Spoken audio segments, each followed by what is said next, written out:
Hey, how about a quick safety tip?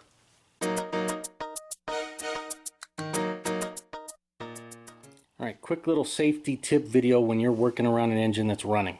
Now, a lot of times if you can help it, don't run the engine when you need to work on a vehicle, but sometimes you have to have the engine running when you're working on it or diagnosing it, so it's just kind of a necessary hazard. But when we're working on it, we have to worry about, not getting our hands or anything else caught in moving parts like the belt with the pulleys or electric fans, which may or may not be on. They can come on intermittently, so definitely be cognizant of that.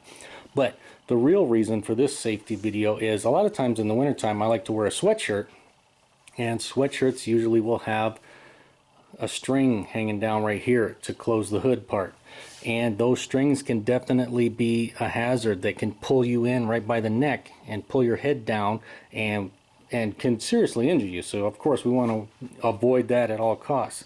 And so as you can see, I have mine removed, and that's what I do on any sweatshirts that I'm going to use to keep myself warm in the wintertime when I'm working on cars. And so that's my little safety tip of the day. Watch the strings on your sweatshirts and any other strings or long hanging devices, lanyards, or anything else that may be hanging off your body that could pull you in on these moving parts. So in any event, hey, this little tip helped you out. Make sure to give it a thumbs up. Thanks for watching.